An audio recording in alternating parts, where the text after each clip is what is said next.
Today, we're talking about how to map your network, because mapping your network is like building the treasure map to opportunity and meaningful connections, and it's so vitally important. Well, it's crucial because you've got to know where you are now to be able to progress. There's really only three things we need to do to build our map, and the critical thing that does is it gives us a visual representation of what our network is like. Having a map to be able to see your network gives you an understanding about how strong those connections are. It's such an important tool, isn't it, Ron? Absolutely critical tool, and it allows us to determine where we go from here.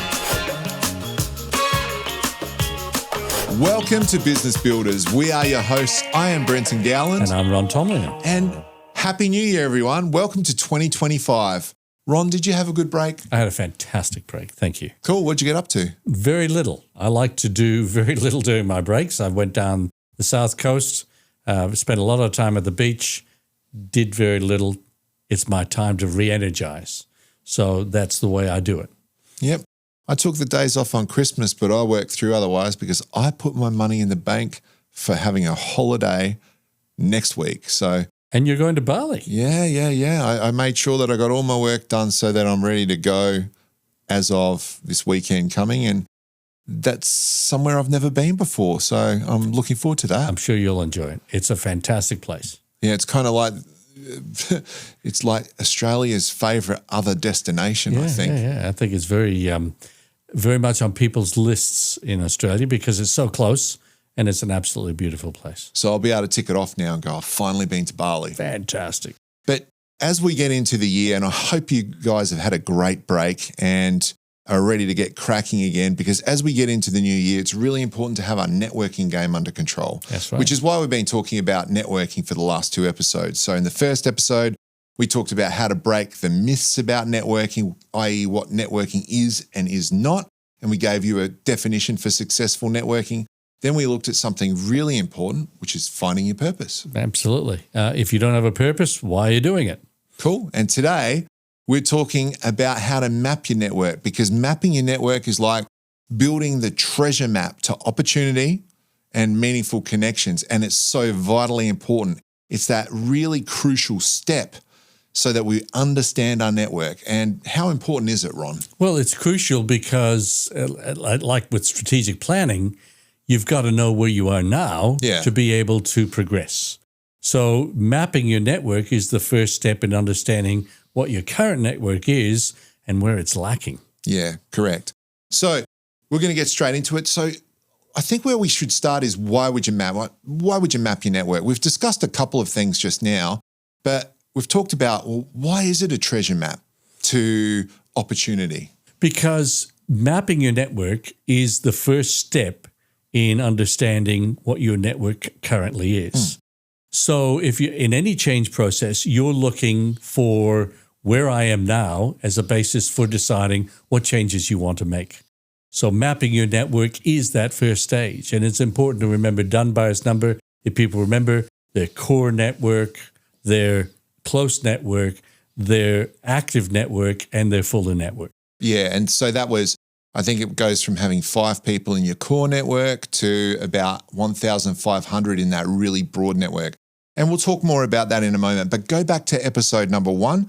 So it's how to network, and it was busting the 13 biggest myths about networking to get a real overview for what we're talking about. But we're going to use Dunbar's number as a basis for how to create a map. But the other thing about why it's so important, when you understand how your network's functioning, then you understand how to maintenance it and keep it active, right? And when you can see it, then you can understand it. And often when we go out networking just in general, I think part of the reason people struggle with networking so much is they don't understand where these people they're meeting in whatever circumstance that may be, whether it be through business connections, events, or anything in between. They don't understand where to place people, and that's so important. I think it's you've hit on a critical point there. Having your network is not just about building it. It's an important element, there's no question. But an important thing about your network is maintaining it as well. And so having a map to be able to see your network gives you an understanding about how strong those connections are at the moment. And maybe some of the work that you need to do, and we'll talk about this later when we talk about planning, maybe some of the work that you need to do is about maintaining connections rather than just building new ones. Okay. So actually mapping your network is fairly simple. There's really only 3 things we need to do. Firstly, we establish or we map out our circles, and they are from Dunbar's number that we were talking about earlier. We'll explain that in a second. Then you look at the categories of people that there are around you, and it usually falls into 2 broad categories, personal and business. And the final step is you map the people from the categories around you into the circles that we set up, so our networking circles. Would you say that's a fair assessment, Ron? Absolutely. So it starts with setting up your circles. Yep. So tell us about that. So Dunbar's number, we talked about the core, the active, and so on. Yeah, and you can have a look at that in episode 1. Yeah. So it really depends on how you feel that you want to do this. You could use a computer program, things like Miro, any type of, some people use spreadsheets. Well, you like mapping things out on paper, which is, I think, really cool if you're mind mapping. Yeah, I like the tactile sensation of that. So get a big piece of paper, A3, and get into it. And use different color pens if you want. If you've got the right kind of office, you can just write on glass. I love doing that. We just get people up and just write on glass or write on walls. So all of these things. Use a whiteboard.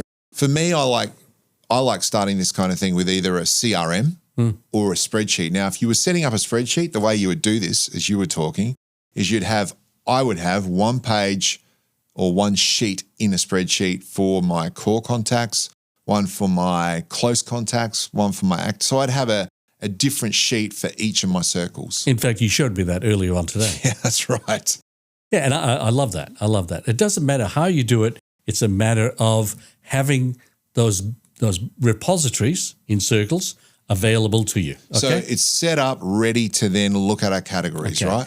So then it's a matter of setting up the categories. And what I mean by categories, it usually fits into 2 broad buckets. The first bucket is your personal contacts, and the second is your business contacts. And in personal contacts, we're talking about things like my family. We're talking about things like my friends.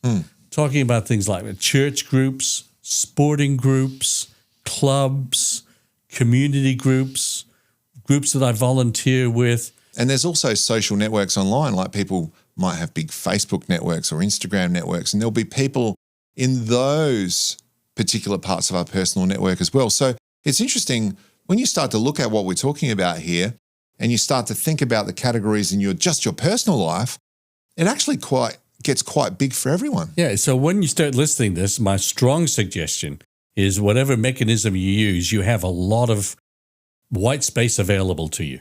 Because once you start doing this, and this is what I think a lot of people are surprised about, when they start categorizing and start writing down their contacts, it'll be a lot more extensive than you think. Yeah, 100%. So tell us about the categories under the business header. Okay, well, when you think about business, you think about the organization you're in, and don't underestimate the importance of internal networks in your organization, your business. Tell us about that.